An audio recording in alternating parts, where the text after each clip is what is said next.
class all right. Madula, please stay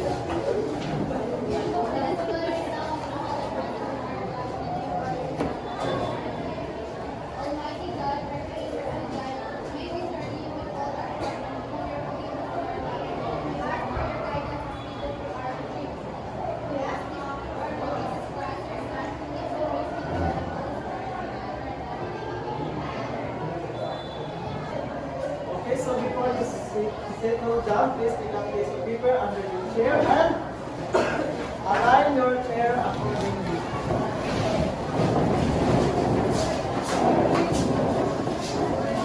Okay, please be seated. Now let's take our attendance. Who was absent for today? Class Mayor? Class Sorry? Is anybody absent? Next line. John Paul and? Very sir. So, how are you today, class?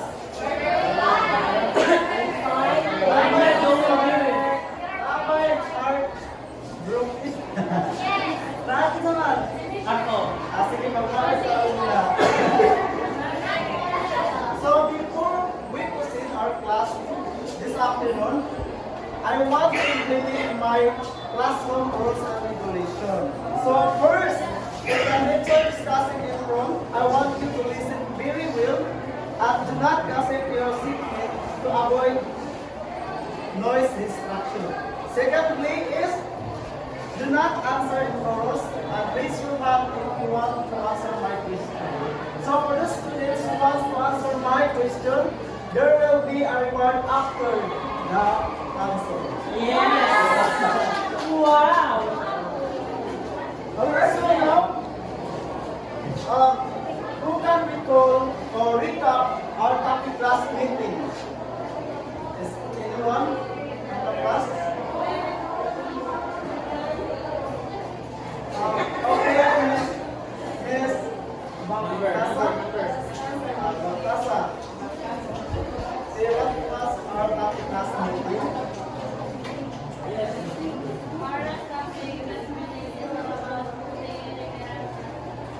Okay, our last topic class meeting is the peripheral classes. So now, I want you to group yourself into 4 groups. So there will be the first group, second group, and third group, and fourth group. So now, we will have an activity or a game. So the game called is Scavenger Hunt. Scavenger Hunt. So all you have to do is to roaming inside the room and find or hunt the people that contains a golden star. So, doon na nga.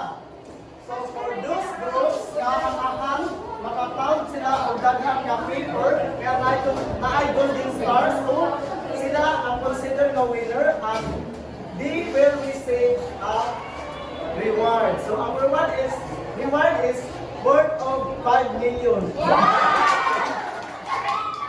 So after giving the reward, so one of your member will having to answer my question before you will receive the reward. Okay. The instruction is clear. Yes. Okay, so I will give you 2 minutes, more than 2 minutes to hunt the paper that contains a golden star. So that is inside the room only, no outside. The paper contains of 1 star, a golden star. Kung ang paper na nakita na walay star, so it cannot be. As much as we can share. I cannot count, but that is all. Okay, are you ready? Yes! So, time, start now!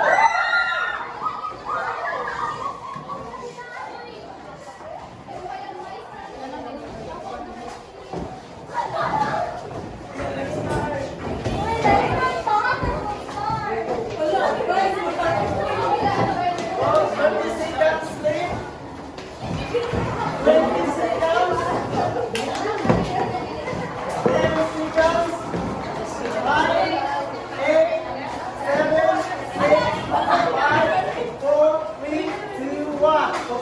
back to your group. Okay, so whose group who have found gold in rivers that contains of golden star? Let's count, count. Group 1 is 3, group 4 is 2. 3. Play also 4 here. Group 3. So one of the member of the group will answer my question. Okay, my question is begin to the group 1. From the group 1. So here's your question. Isa answer sa inyong group. Nabili mo? Sige. Isa lahat. So how's your feeling while doing the game?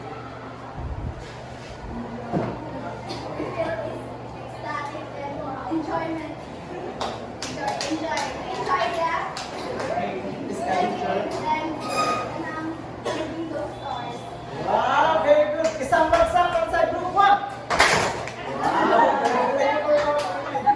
And then, for the group 2, here's your question. What do you think is the content of all about the people? What do you think is the content all about nga kanang inyo nahanap nga paper? So kung sa may naadi ay. What have you observed of the paper? Questioner. It's a questionnaire, sir.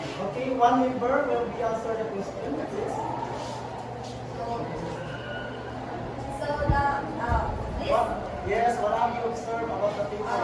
observes that there's a star in this test questionnaire, and this is a test questionnaire that is about the first quarter periodical exam.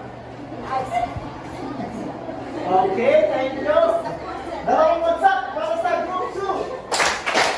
Wow, thank you. Very good. Okay, for the group 3. Do you think the content of the papers gives a significant role in your life as a student? Okay, answer. Okay. Say, didn't you answer? Understanding and knowledge, but also there is the effectiveness of knowledge. Okay, very good. Tatlong bagsak para sa group 3. Wow, very good. Thank you. So for the group 4, so here's your question. Based on the game that you play, what will be our lesson for today?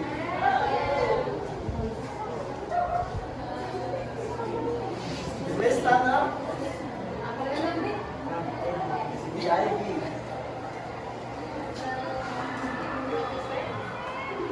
Based on the game that you play, what will be our lesson for today? Well, based on the game,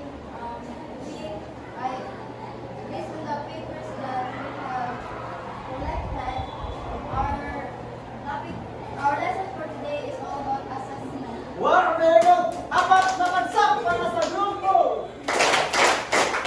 Wow, thank you so much for cooperating. Okay, so our topic for this afternoon is about the assessment. Okay, who can give me an idea about assessment? Settlement? Research, assessment is a process of collecting information or gathering data to determine or about students' strength and weaknesses, and also their needs. Wow, thank you. Tatlong bagsak para kay Settlement. Wow. Thank you. What number? 32. So, everybody read please.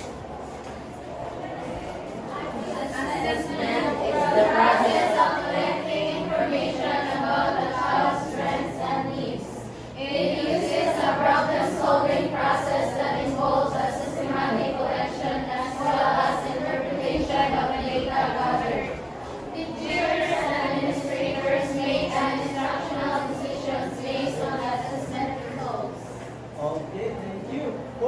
So, the assessment collecting information from the learners. So, assessment niya is mo na siya ang pag-process sa pagkuha ng mga information sa gikan sa learners kung sa ilang kaibawan, kung sa ilang strength, kung sa ilang needs, or kung sa may kinahanglan nga buhaton sa teachers para effective ang ilang pagtudlo. So, for the teachers, so for the teachers and administrators, so sila mismo is makabalan na sila o kung saan kailangan i-improve sa ilang teaching style or mga strategies nila para ma-listen or ma-improve nila ang katong results sa assessment. So, nasaktan na ba ang assessment? Yes, sir. Okay, good. So, any question about the assessment? Okay. So I have a question. So why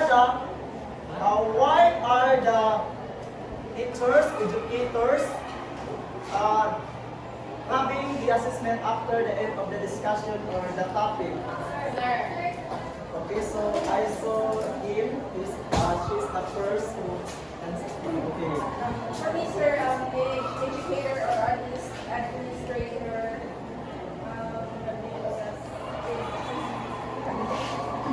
uses assessment for them to measure if the student really learned something from the lesson, and also for them to collect collect all the information if that student or what are the areas that needs to be improved. Okay, thank you. Give 3 bagsak, tatlong bagsak para kay Kim. Okay. Sa number 2. Number 2. So let's proceed to the methods of assessment purposes. Okay, so what are the assessment purposes? So, kung sa may purpose sa assessment, anyone? Basic na doon, ibali-bali na ako para masabtan yun kung sa gina-assessment. Okay, Mr. Dan. Okay, so the purpose of assessment is to determine if the students can learn in that particular topic. Okay, very good. Dalawang bagsak. Magdamit na nila. Number 6. Okay, everybody, please. How effective programs are to assess the inclusive teacher and the special education. There are a variety of assessment methods that regular and special education teachers can use. This section covers the following: interviews, observations, checklists, rating scales, and tests. Okay, so ang purpose their assessment is to determine kung ang school programs is effective, kung apil na po ang mga teachers ani effective po ang ilang pagtudlo sa mga learners. So there are used a variety of assessment methods that regular and special education teachers can use. So ang mga teachers or educator is they use the interviews, observation, checklist, or rating scales, and tests para ilang mahibaw ang kanausay result sa assessment. So, muna ilang gigamit ang mga process. So, karon atong i-cover up kanang kind of test. So, okay na din na nasabot na ko sa purposes. Kung sa'y purpose gani? To determine how effective programs are to assess.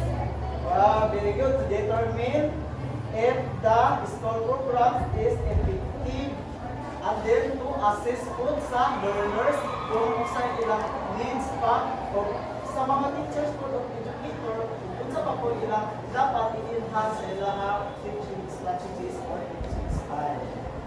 Okay, let's proceed to methods of assessment. Okay, so what is method of assessment or what is method? Okay, Gurang?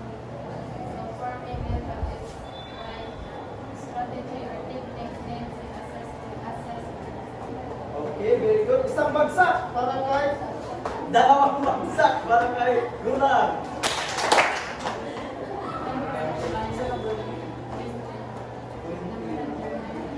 Okay, thank you, Ms. Dora.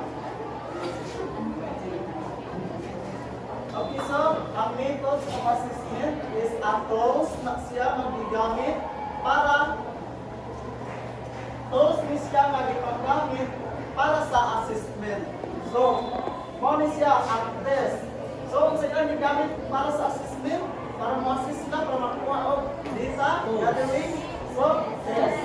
So, ang test is nasa duha ka klase, but we focus on the test. So, if you can read, please. All psychologists, educational diagnosticians, and other related professionals use a variety of assessment tools to ensure that results are valid and reliable.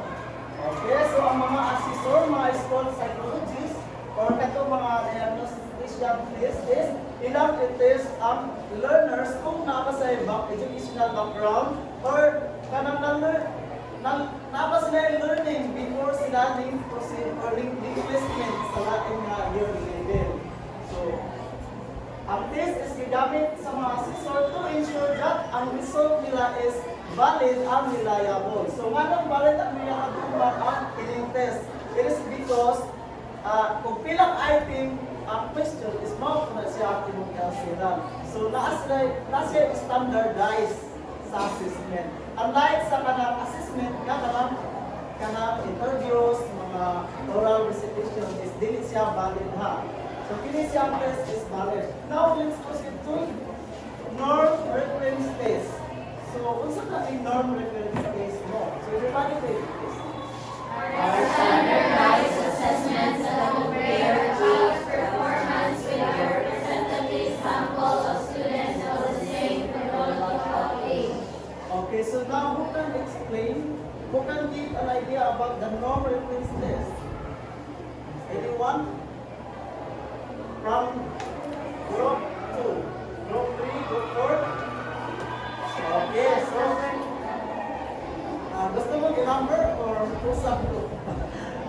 Okay, so number 7. From English. Okay. In your own idea, what is norm reference test? According to their meaning. Or definition.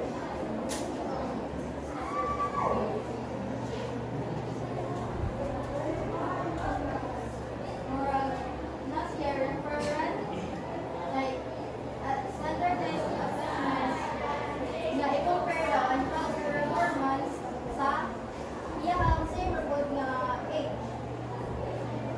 Okay. Okay, so naman mo. Okay, very good. Miss Ivy. Tatlong bansa kay Ivy. Luya, I want energetic clap. Tatlong bansa para kay Ivy. Okay, thank you.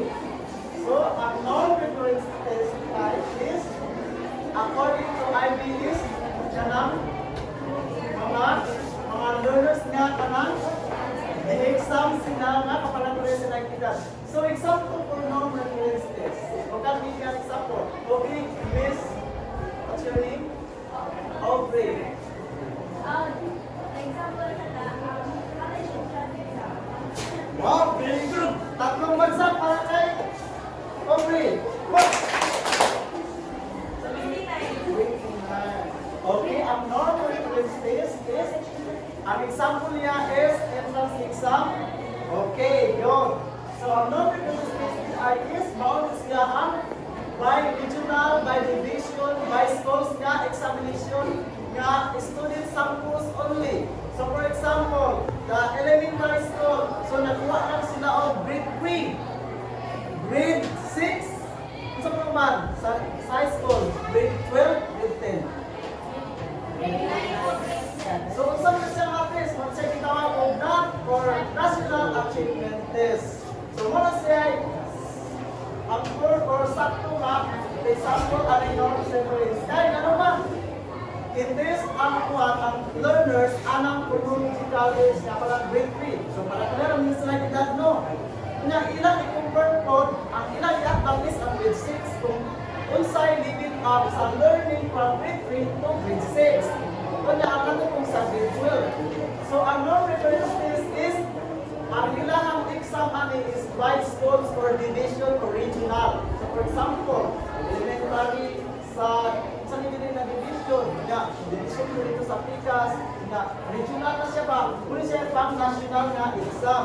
So ang entrance exam, makonsider po siya kay kanang ang exam kanang entrance exam mostly is kanang para naman edad no. Bali, susunod ka sa TMC para ka first year. So tanang first year or first semester pare-pareha din sila edad.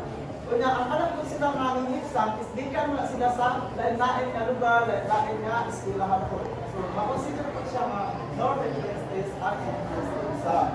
So nasabtan na ba? So unsay paagi sa ining sa non-reference test sa ilang result.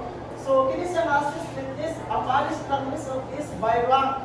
So kung kinsa tong mga learners niya dako sila o kanang score, so ang pagkuha nila ang pag-ihap sa rank ay sa result is by rank. Ibalik ang division 2 is nakuha sila og taas nga score. So sila ang sana rank 1 or para bang magbuhat ang rank nga rank sa inyo ba di ba na yung tulong na star, 1 star, dinara.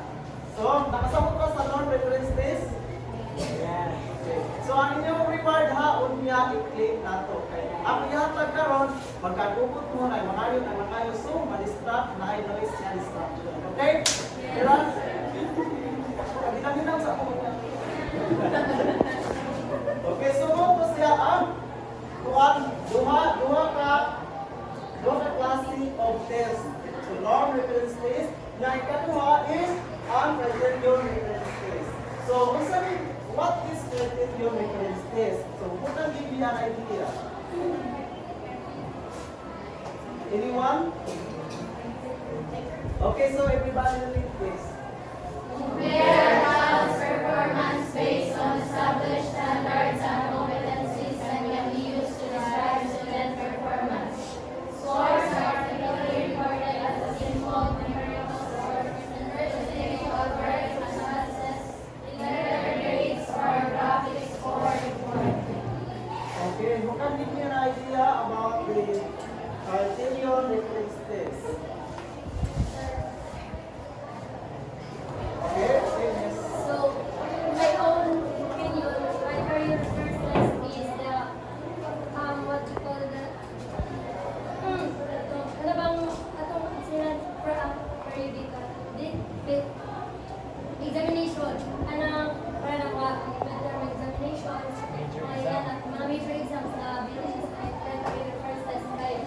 Na, what siya, describe siya sa student performance. Okay, very good.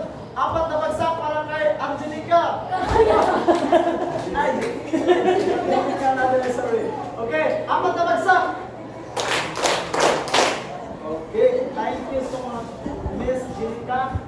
Nakakuha dito sa sakto yun nga meaning sa criterion reference test. Okay, congratulations to Angelica. So, ang criterion reference test is in one, this assessment is happening in one institution. So, naano na siya diri sulod sa room. Diri lang ang eskwelahan, sulod na ang eskwelahan. So, ang exam amin is gamay na. Sila kabong ana sulod sa room. Sa eskwelahan is mawala po sila ang exam amin criteria. So, ang paagi namin sa iyang result is performance scores are typically reported as a simple numerical score. So, ang paagi is kanang buwan lang siya by percentage. So, for example, ang sa karoon is ang score is mga 90%. So, 90% ang nakuha ko taas na grado. So, mga siya, usay kalainan nila sa criterion ang ang criterion difference time nalang mo siya time limit sa pag-exam. So, unsa man kalainan, so what are the differences between the criterion difference test and non-reference test? Okay, who can any other?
iyang differentiate mo. So, ako i-check ang iyang differentiate na sa kuha. Diba? Okay. So, mo siya.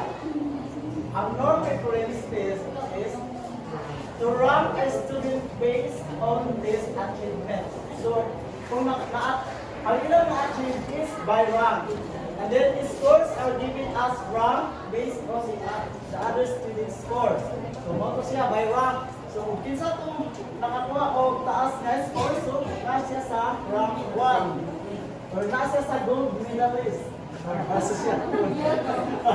Kaya kung kinsa itong second is nasa sa silver medalist. Ini, sabi, bronze.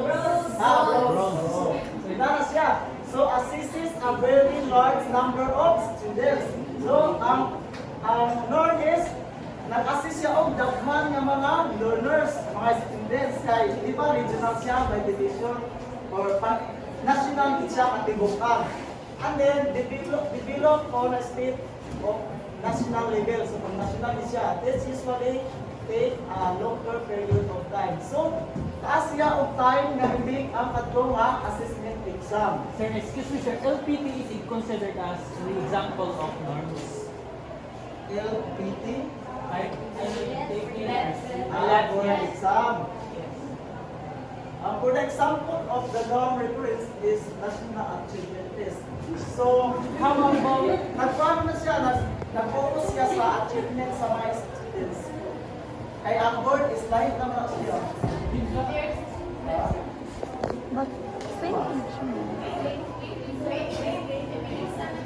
I think Pero,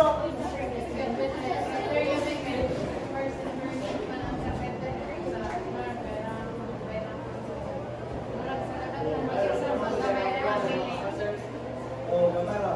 Pero kung ang board ko, kana LPT is, di ba? LPT is specific naman sa mga education. Dili pa kita siya sa tanan yung kanang mo exam dito mga board, di ba? Kaya sa abogado, kahit kuha na nila na, kanang bar. Oh.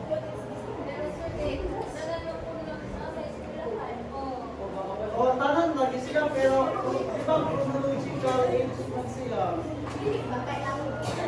Oh.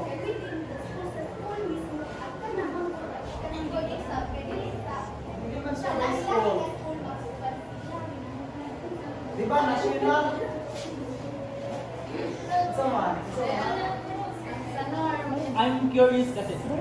Hindi, okay ra. Okay ra siya, kaya karang makapapuntaw ko siya sa Okay, Pero, you are according to my talking research, is, nag-research na dito kayo. No, so, kung minum ko ka ng Google, can you give me an example? Kanang norm reference space, kanang LPT or board examination of kanang student na kanang graduate na kay wala din siya, di siya magkawas. So, maybe it means na dili siya appeal sa norm reference space. Okay na? Pero, if you want more details about that issue, you can search in our YouTube channel. Okay. Okay, so, okay na nila? Yes, sir. Kanya, nasabtan may norm no, kay nagdaghan din siya. So, dili ta sa criterion reference test. So, to measure the skills and knowledge, my students has mastered. So, ang ilang achievement natin is na-master ba sa mga learners ang itulong sa mga teachers. And then the students score are given a percent. So kung ang learners is taas sila ang score, so taas sila nabilong sa 90%, 100%. And then assist a small number of students. So ang gases na natin is gamay lang ang members ng students. So in one institution, dili sa national na daghan kayo. So let's usually last a class per year. So naroon siya sa class. So para atong example ni dili ka ganina is mga physical test, mga scientific test, mga midterm o mga siya. Okay, so nasaktan ano? Yes, sir. So dito sa informal assessment. Okay, everybody is Professional also use informal or non-standardized assessments. Which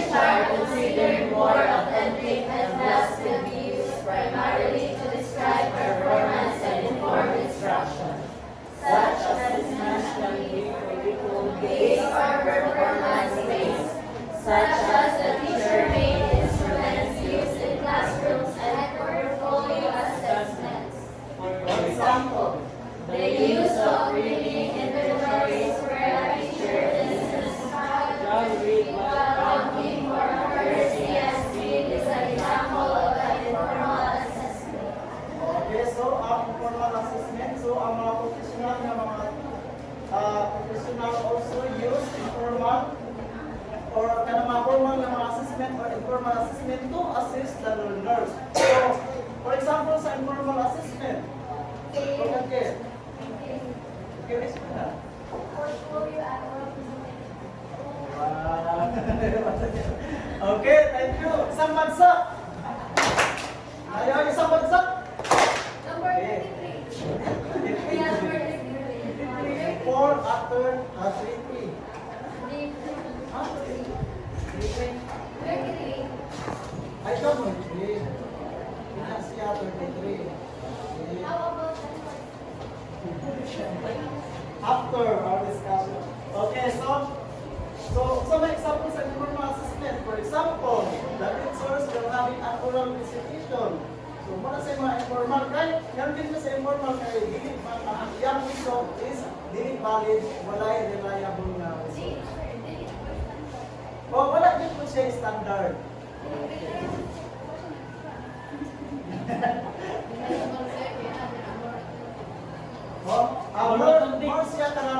More about authentic nga kanang din. Nag-base siya sa imong performance mo. So, more siya kay formal. So, mga realistic na kanang para nakita po nga ni perform good jobs, wala yung mga wala yung formal sa pinasan na yung formal assessment. So, sa po natin dahil kinag-observation, nag-observe ka sa ilang performance, more siya yung formal assessment. Okay, dito sa authentic assessment, please. The use of tests, whether formal or informal, is the only one method of assessment. There are other ways of assessing students considered at risk for developmental delays or have additional needs. One that is highly recommended by professionals is the use of authentic assessment methods and tools. Okay, so ang authentic assessment tool is use siya sa pag-assess whether kung formal ba o informal. Basta kanang kuhan siya more on reality po siya nga performance. And then example niya is observation kay kaya for example ang students they are into a pattern. So mag-observe ka sa student kung sa iyang performance outside or inside outside or inside. Okay, so let's move here. Okay, please read.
Okay, so what have you observed or what have you learned about the CARS assessment?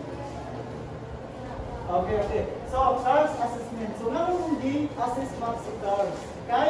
Despite of the instructional support at after school remedial class, ako na nag-short ka. So, 6 si Carlos is assist siya sa mga assessors. Kano ba? Kaya bisag kung sa itutlo ni Miss Reyes at iyahang teacher, dili gid siya makasagot. So ang yung spelling, yung reading, iyahang kanang sa mga siya. O yung right reading expression, skill na gid siya. Dili pwede siya kanang minus gid kayo siya ba, dili gid siya makasagot. So kung sa iguang sa Carlos assistant guy is nitawag siya kanang nitawag ang kanang mga assessor team o kanang mga school psychologists to use material of the test para intelligent achievement test to reduce spelling or reading expression. So, nagtawag sila o kanang mga team para mag-gather information about sa Carlos nga assessment. So, sa kay mga result sa iyang assessment. So, mga rin siya Carlos assessment. Carlos current grade level grade 3. So, well, ang yan yung IQ is average to high average level. So, mag-imagine nga kanang butang college na siya, no? Pero minay pagkakot siya sa reading, o di siya kapasa, mag-check spelling. Pero, pag abot niya rin sa IQ is, ang yan IQ is, average ka ng sakto lang.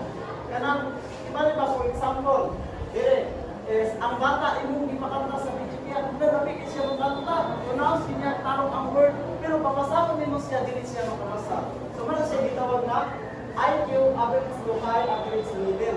So kanang murag nana siya amuot ba, pero if siya makabasa dili siya makabasa. So man siya dili sa IQ.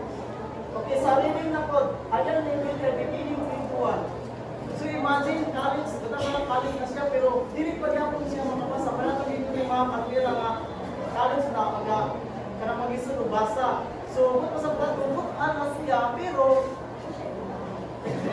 kuwan siya, kabasa siya kabasa. So sa spelling niya is grade 1 gyapon ang video siya ng spelling. Naadyo inana ka bata, nakabantay mo? O kanang grade 2 siya ba? Mao to siya, ang iyang sakit niya is sakit siya. Kaya mag-isip sa spelling, reading, kaya kanang mga written expression. So written expression is below average. Kaya written expression, below siya, ubos kaya siya, dili siya normal. Okay, sa reading comprehension po, beginning grade 1 yapon. So, bubukit siya sa mga academic. So, yung listening comprehension, grade 4. So, mas improve siya sa iyang comprehension. Wala ba ang bata ang out of school na siya buong doon, kamado na siya masabot. Pero hindi mo siya pasabot sa gibasa is hindi siya makabasa na inanang mabata. Pero hindi siya is makasabot-sabot na siya. Kay grade 4 naman, ang iyang pangabot sa iyang comprehension. So, math siya nga, ang iyang pong math is average. Kapag mo ang mga bata kaway lalo mag-ibo, pero mas basa kayo pupunta nga sa among na libro is Roman so ang mabayad nito is 115. Na naman, kapag mo balance pero dito siya sa reading mga spelling. So based on that clinical diagnosis, instructional decision will need to determine the appropriate placement for Carl. So, aside ay kita lang nga Carl's assessment is dito na maabot nga ang placement niya kung asa siya pwede asa ba siya pwede nga placement tigutang. So, usan mga needs niya. So, kaya sunod ang siya topic is placement. So, mo siya nga magkahungan kung assist is at na mo decision ang mga educator o mga teacher administrator kung asa na pwede tigutang ang placement ani na bata ni Carl. Okay? Last. Sir.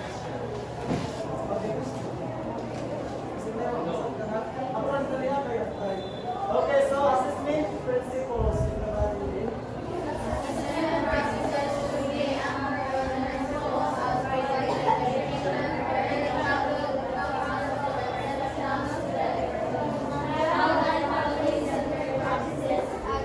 Based approach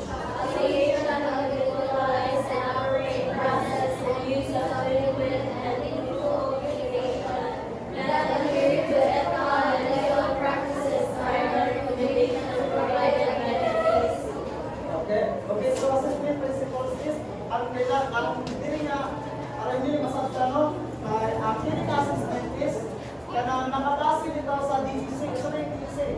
Ang top division for agriculture. Dapat ang imong i-assessment is nakabase ka atong sa gihatag nila. For example is kanang magpa-assessment ka sa mga learners nga imong i-assessment nila is lahi wala sa katong dili angkor sa atong gihatag sa division. Depende sa capacity sa bata. Oh, kana very good. Nagdepende po siya sa capacity po sa bata. Dili man natin pwede ang bata hatagan sa assessment nga dili nila kaya. So mo siya ang pasabot kanina assessment principle na angkor po siya sa capacity po sa bata. Okay, so now in your activity is get one more paper. One more. Yes, one for your activity. Group, katong group nyo kanina is mawala po siya na to. So, for your activity, one goal per group. Okay, Pastor. Okay, for your activity, construct an example of types of assessment and uses or purposes. If the group construct a summative list assessment, formative assessment, so okay, 5 items na ibuta sa inyong assessment and then write below the uses or the purposes of the assessment. Okay, I will give you 3 minutes. Okay, class, pass your paper. Wow!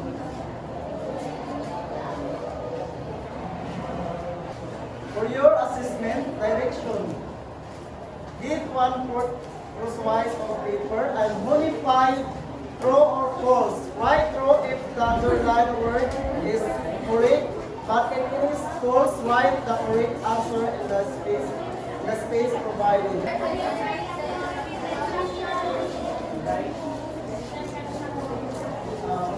Modify true or false. Write true if the underlined word is correct, but if it is false, write the correct answer in the space provided.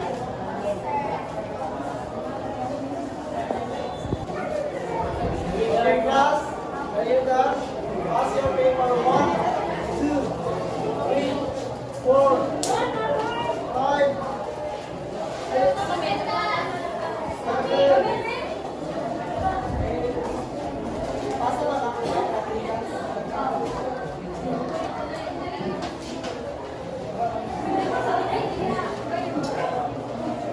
Okay? Okay, focus to sum up our topic this afternoon. Okay, Miss Lynn, please.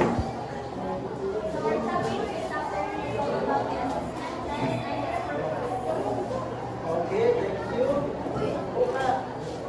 Okay, Miss Lynn. In addition to that, sum up assessment, it is important in assessing or evaluating or determining the learner's progress. And also, its purpose is to determine how the effective program is taken. Oh, very good. So, nakasabot din no. So, sa ako mapangugat, with this purpose, so kahit hindi kasabot, salamat kayo. Okay, you can lay the picture. Sir, how about the price, For sir? your assignment, please advance read the next topic. Sir, only one online. Yes,